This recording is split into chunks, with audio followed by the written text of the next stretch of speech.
the next Second Lady of the United States, Gwen Walz. I'm here joined by two of Washtenaw County's absolutely outstanding elected officials. We've got Rep. Jason Morgan and Senator Sue Shane. We all know that this is a choice that we have in this election between two extremely different visions of our country, right? With two extremely different candidates. With Vice President Harris, we have a vision for the new way forward, which is to uplift the middle class and make sure that everyone has the opportunities to succeed. Donald Trump, as we all know, is looking to drag us backwards to a time where Americans did not have the rights and freedoms that we now take for granted, that we simply cannot take for granted. We know that Vice President Harris is committed and focused on the American people, and we know that Donald Trump is focused and committed to Donald Trump.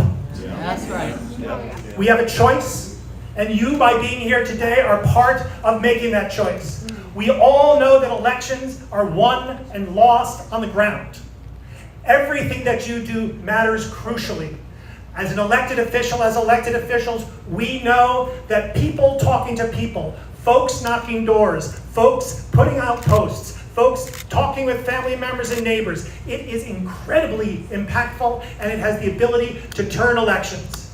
And this is, of course, one of the most crucial and impactful elections we have ever experienced in the United States of America, and I simply couldn't be more proud of our amazing ticket with Vice President Kamala Harris and the amazing Governor Tim Walz. Yeah.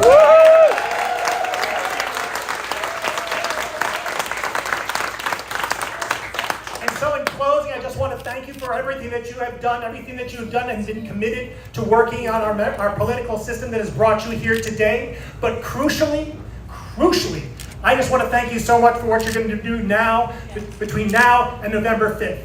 Every single vote matters. Every little thing that you do in the dark of the night, talking to someone, sending up some post, planning on going knocking doors, that matters, and I couldn't be more proud and grateful. So thank you very much, and let's go win this thing.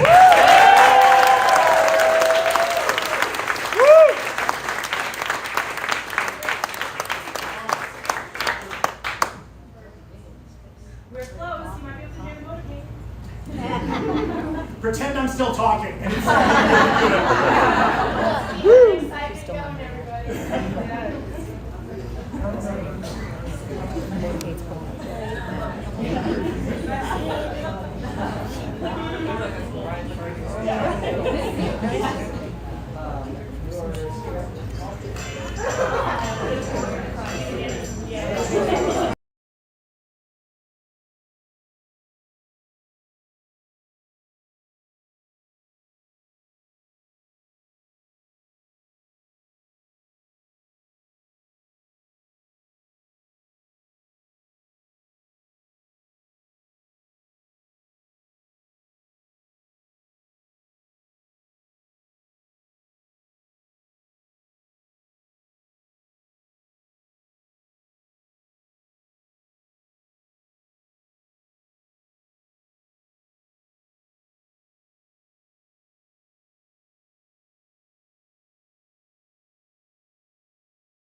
here today. And thank you so much for that warm welcome. Before I'm able to introduce you, though, we do have to get down to business. We're all here today because we love our country and because we want to foster America that is open and tolerant and loving. And we know that Vice President Kamala Harris and Governor Tim Walz are our best advocates for this. Yeah. The importance of this upcoming election cannot be overstated. Reproductive rights, affordable health care, an opportunity economy, the soul of our nation. This is at stake. And the importance of this election is even closer right here in Michigan. Donald Trump won Michigan in 2016, and he won by 2 votes per precinct. We cannot let that happen again. And so how are we going to win Michigan? We are going to win Michigan by canvassing, and we're going to win Michigan by phone banking, because it is by reaching every voter that we are able to make Michigan blue. This work is not easy, and for those of you that have not canvassed with us before, it might seem scarier. But scarier than knocking on any door is waking up on November 6th and having Trump win Michigan.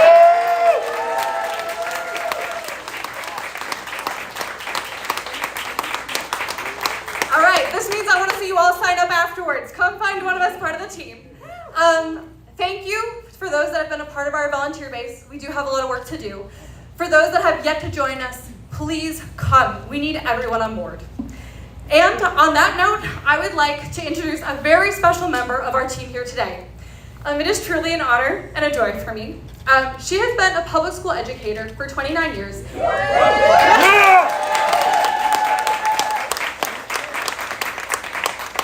And she is an educator, but she is not done learning. She is a self-proclaimed life learner, and that is one of the things I admire about her most. She is known for chorusing, "I'll make it happen," and she has made it happen.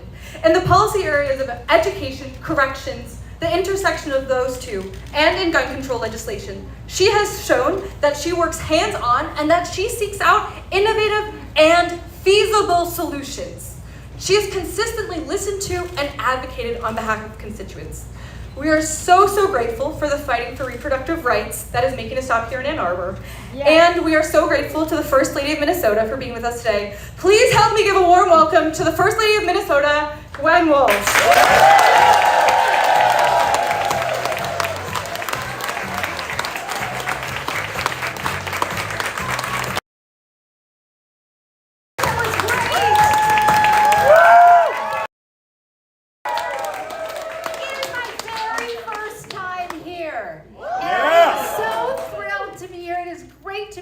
Ann Arbor.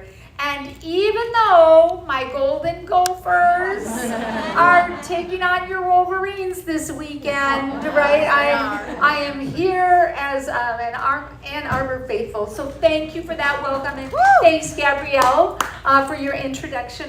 That was lovely. And thank you to all of you. We have the mayor here and his wife, and all of you came out.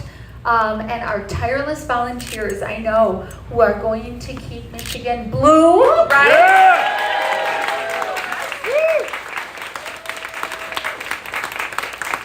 Now, we are the underdogs in this race.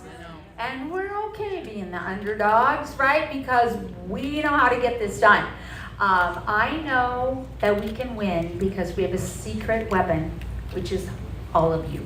And that's what it's going to take. You're knocking doors, right? You're making calls, you're registering voters, and you're winning votes one neighbor at a time. Are you okay? Yeah, I'm fine. Okay, just making sure. Every single thing you're doing is making a difference. Every single thing. And I want to thank you for doing that and for taking time to do all of the extra things. I am trying to do every single little extra thing too. I want you to know that. I left Minnesota very early this morning, and I'm learning about Michigan geography, and it's great. And I will do a different state, I think, almost every day. But I love being in Michigan. So I'm asking you, but I'm also trying to do that myself. And the governor, who I've not seen very often recently, is also working as hard as he possibly can. So please know that we're doing this together. And you are the reason we're going to send Elise Flatlin to the Senate, right? Yeah. that seat. She's great in the House, but we need to hold that seat. And you're the reason we're going to send Vice President Harris and my husband Tim to the White House.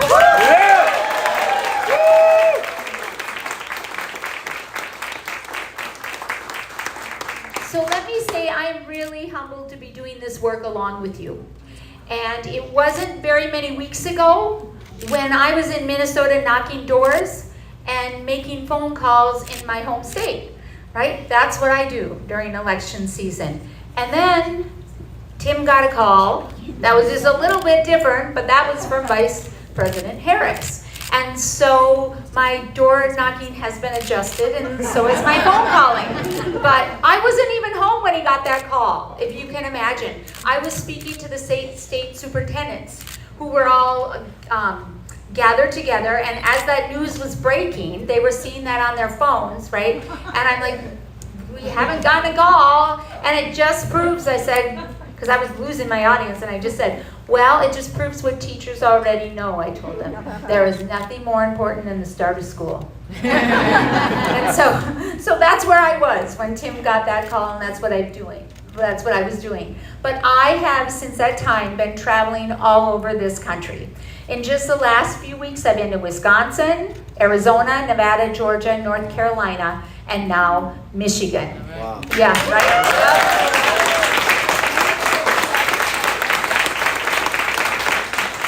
Those states might sound familiar to you, right? You might know those names. And everywhere I go, people are just fed up with Donald Trump, and they are fired up for a new way forward. Yes.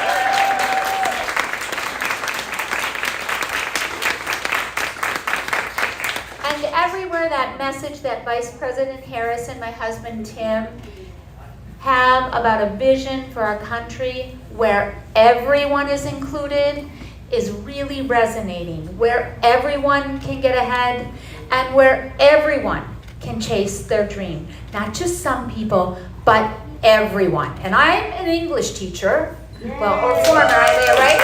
Yes, Jay, right? I bet you there are some English teachers in this crowd.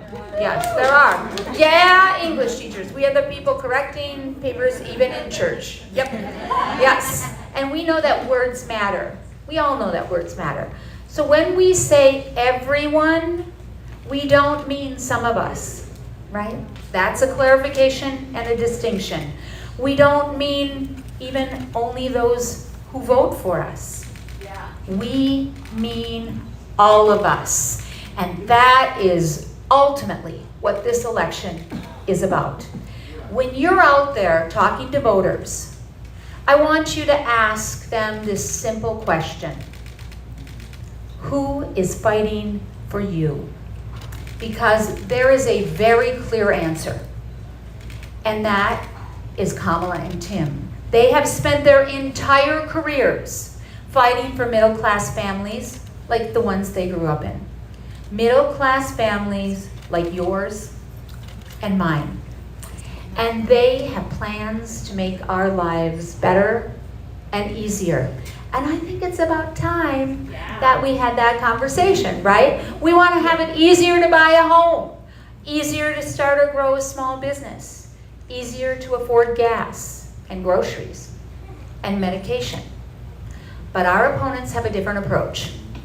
They aren't fighting for us.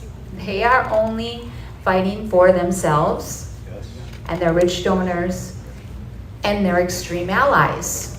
And I'm not making that up just because they're on the other side. They put that out there plain and simple. They put out there Project 2025, and that's what it's telling us. There are tax cuts for the rich and tax hikes for the rest of us. It's in the plan. Google it. They are gutting Social Security, cutting and gutting, and public school funding. It's in the plan. And they are putting fertility treatments at risk nationwide. You know, I just do not think so.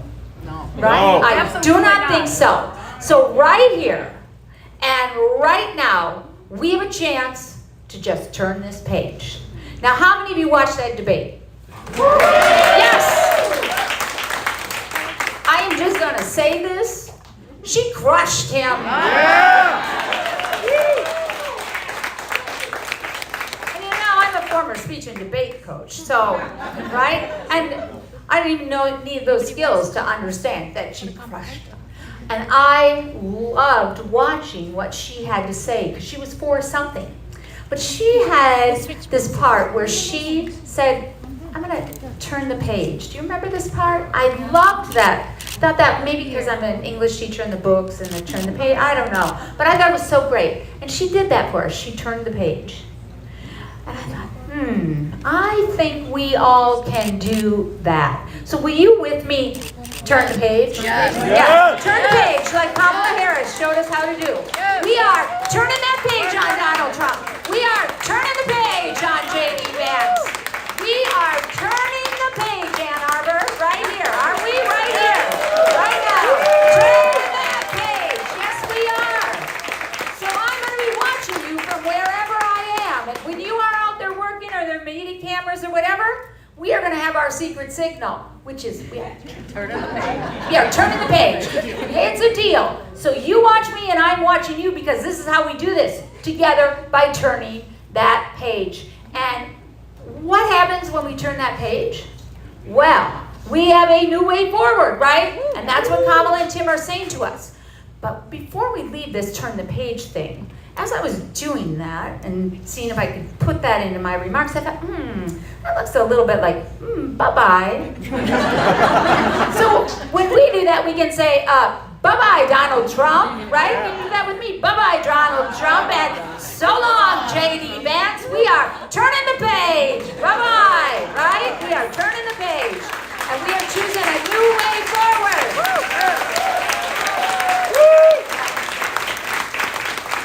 And that new way forward is for you, and for you, and for you, and for you, and you, and you, and you, and you, and you, and you, and you, and you, and you, and all of us, everyone. That is for everyone, and for our children, and for this state, and for this country, and for the entire world. So I know here in Michigan, you are carrying a lot of weight on your shoulders, maybe the weight of the world on your shoulders here in Michigan. And I want you to know that Kamala and Doug and Tim and me, we are right here with you. We are doing this together.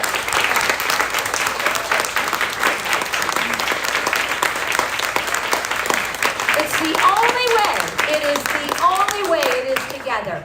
Now, my mom, who's a retired teacher, she's 86, and she's a retired PE teacher, and she sometimes still subs. She's a church organist, and she gives piano lessons, so you don't know my mom, but you know my mom, right? She used to say to me growing up, Gwen, you have to do the work that's in front of you. And growing up, I really thought that meant like the dishes or my homework or something. But she meant it in a more important way than that. It was something broader. She meant that I must see what the work was with my own eyes. It was an empowering statement. And she meant that I should look at my family and my neighborhood and my school and my community and my state and my world and everything that was in front of me and recognize what that was and what the work was. And she also meant that I had to then think about how I brought who I was and what I could do to that work. My own skills, my own talents, my own experiences, my own time to meet those challenges. And I love that because it's both thoughtful and actionable, right? It's important. And it also allows me to think about the work in the way that I should do it. I'm not judging what anyone else is doing. If I can do 5 hours of door knocking and someone else can do 5 minutes, that's okay, because we are all in this together and we are all doing what we can. Election day is just how many days away? 42. So needless to say, we have a lot of that work in front of us. So I am asking you to do what you can with your time and your talent, right? And your resources and your commitments. I'm asking you to listen to my mom. It served me well. Keep knocking on those doors and making those calls when you feel like you can't. But also bring some friends along and ask those friends to bring friends along. Register your family members to vote. Have a plan to vote. Have those hard conversations with that neighbor who might be undecided and you've already spoken with them 50 times and you wonder, like, what is it going to take? We will not give up. And also, let's continue to have the conversations with people who have signs in their yards that we might not love. Because we cannot afford to give up on anyone. On anyone. You have to find your own way to make a difference, and I trust that you will. Now, I was just in Nevada, as I said, and I was in Las Vegas, and in a room much like this, and people were getting ready to go out for a door knock, and there were 6 women who came up and said, we never thought we could door knock. We had never done anything like this before, but we wanted to do something, and so we thought, if we do this together, we can do it. And I thought it was so inspiring. They told me that they had been door knocking together for the last 13 days. And they were more dressed like they were going out to lunch. And I said, you've been door knocking in those shoes? They were wearing high heels. And they said, yes. And they said, this is how we dress, and this is what we're doing. And I thought, if they can do it in those shoes, we can do it too, Michigan. We can do it too.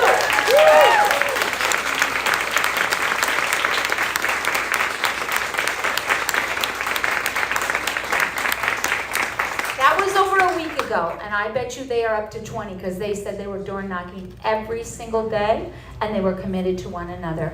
Now, the governor says, we'll sleep when we're dead.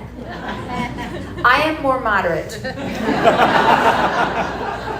I think we can take a nap after the election, or every once in a while. But maybe not a wink till then, okay?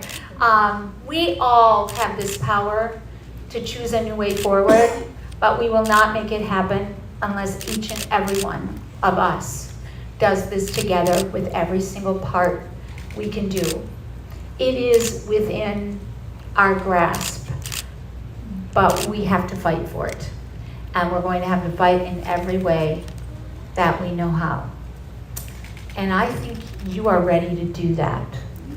I know you are. Yeah.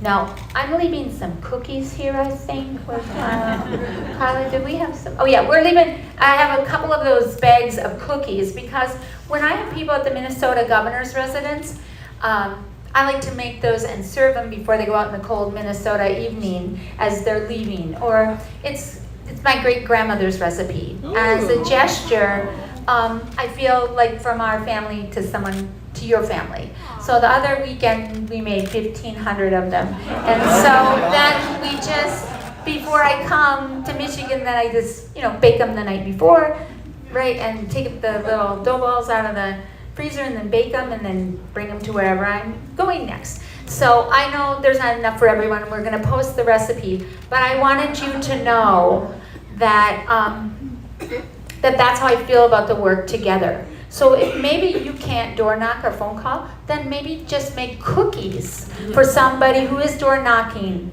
or phone calling, and then maybe the next night you'll be able to do it. There is no gesture that is too small. And I also wanted you to know that you're our neighbors here in Michigan. Both of our states start with the great letter M, right? Yeah. Yeah, and we are together with you in this fight. And we understand what this fight means. So there are cookies, they say Biden-Harris on the bottom, but they are my great-grandmother's recipe. Oh, and last thing, I'm pretty sure she got it off like the crystal sugar bag, but we think it's our family recipe, so, but I just want to be transparent on that. So I would like to leave you with this. We have a great candidate on our side who shares a vision for everyone. And as Kamala Harris, the next president of the United States,